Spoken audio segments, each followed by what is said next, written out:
Well, folks, buckle up. Donald J. Trump is back in the White House. His second term began with the same, shall we say, as his first. The man seems allergic to quiet beginnings. From day one, he's been making waves, shaking things up, and generally reminding everyone that the Trump train has no reverse gear. Whether you're cheering or bracing for impact, one thing's for sure, it's going to be a bumpy ride.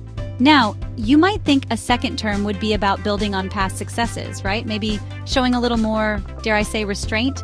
Well, if you thought that, you clearly haven't been paying attention. This is Trump we're talking about. The man thrives on chaos. He sees an institution, he wants to give it a good shake, see what falls out. And folks, he's been busy shaking. Let's start with the Department of Justice, shall we? Remember those pesky investigations into Trump's alleged interference in the 2020 election?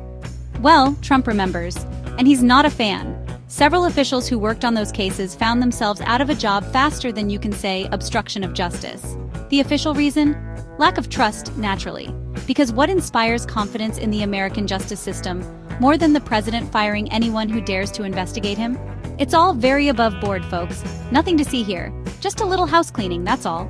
Except, the House is the Department of Justice, and the cleaning crew seems to be taking orders directly from the guy who might be implicated in some of the dirt they're trying to sweep under the rug. Next up, immigration. Remember that wall, the one Mexico was supposed to pay for? Well, it's still not finished. But that hasn't stopped Trump from cracking down on immigration with the subtlety of a battering ram. We're talking raids, folks. Thousands of arrests. The border czar is calling it the beginning stages. And it's not just the border.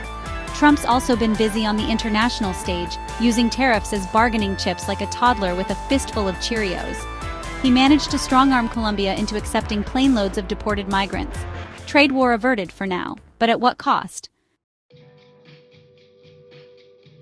So what does it all mean? Well, if the first few weeks are anything to go by, we're in for a wild ride. Trump's second term is shaping up to be a chaotic mix of political maneuvering, power grabs, and a healthy dose of you can't do that. Spoiler alert, he can, and he probably will. The implications for America's institutions, its standing in the world, and even its very soul are deeply unsettling to say the least. But hey, maybe it'll all work out. Maybe this is all part of some grand plan, and Trump will go down in history as the greatest dealmaker the world has ever seen. Or maybe, just maybe, we're all extras in a political thriller that's about to take a very dark turn. Only time will tell. But one thing's for sure, it's going to be one hell of a show. And folks, I'm not sure I can look away. Please do not forget to subscribe to StreamCare for more updates.